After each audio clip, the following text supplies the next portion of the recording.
Well, Trump has also asked China to police the state of Hormuz, while also, according to reports, they might put boots on ground in Kag Island. How is Iran looking at this development? China is not suffering from the situation. Iran is selling its oil to China, and there's no problem in that part. Kag Island, I would encourage the Americans to try their chance, but because it would be a nightmare for them and would be a actually huge success for Iran, killing many American soldiers and arresting many of them would be a great victory for Iran. And then they need to work a lot to defend themselves. And they need to work a lot to free those prisoners.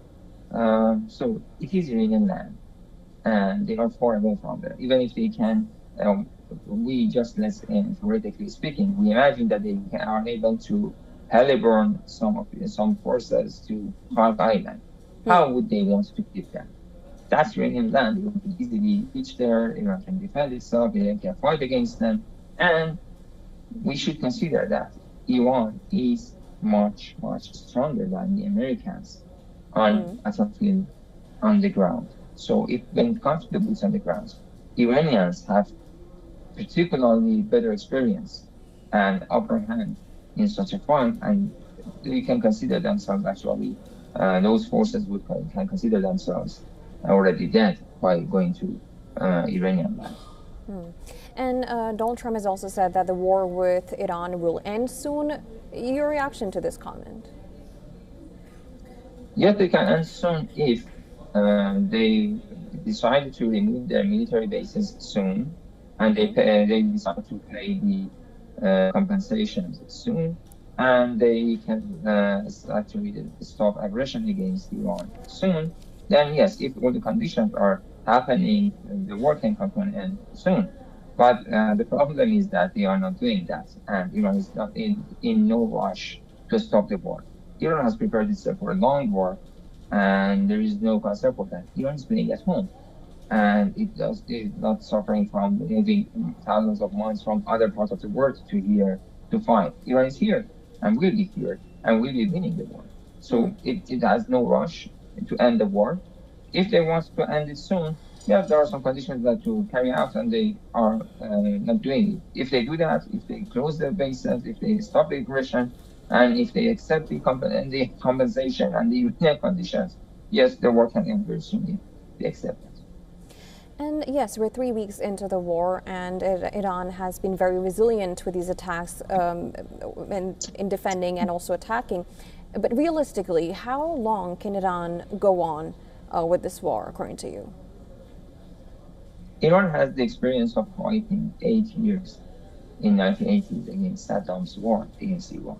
At that time, Iran did not have anything, even barbed wires, let alone the drones and missiles and such things. And Iran was, after the revolution, very weak at that time. Now it is very strong and has been preparing itself for 4 decades to fight against the Americans as the biggest enemy. And they have prepared themselves for fighting for at least 6 months. So the planning has been something between 6 months to 10 years. So Iran is in no rush. Right now that Iran is shooting missiles or drones against the Americans and Israelis, it is building them as well.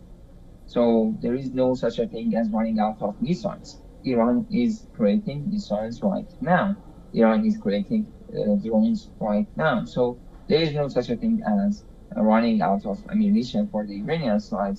But the other side has already almost run out of defensive ammunition. And we are seeing that how Iranian missiles or drones are successfully, or Hezbollah missiles are successfully targeting the Israelis. And that's why they brag about intercepting 1 or 2 missiles, because it is very rare and they are happy with downing 1 or 2 of them. Of course, they don't say that there have been tens of them, and then they have been successfully intercepting a couple of them. And also, I would like your opinion on the Houthis, because we've seen Hezbollah actively fighting Israel. We haven't really seen any kind of a reaction. Of course, they've said that whenever Iran wants.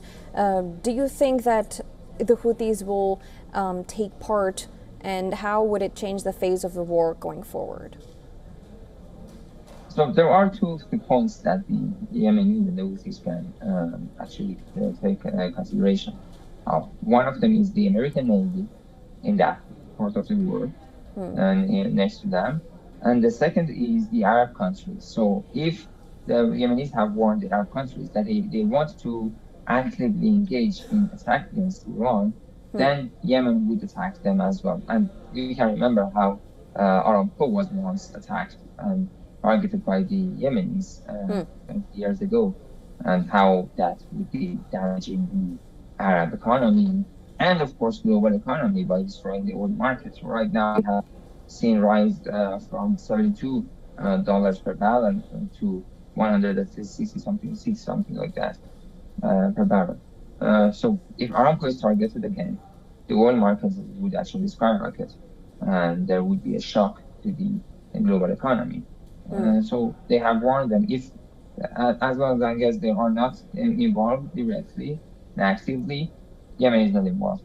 And if the American Navy is active there, then they would be involved in defending and attacking actually that Navy as well. Well, of course, the situation seems to be escalating and it doesn't seem to abate. But thank you so much, Dr. Khanzadeh, for joining us on the broadcast and giving your opinions on the developing situation. Appreciate it. Thank you very much for having me.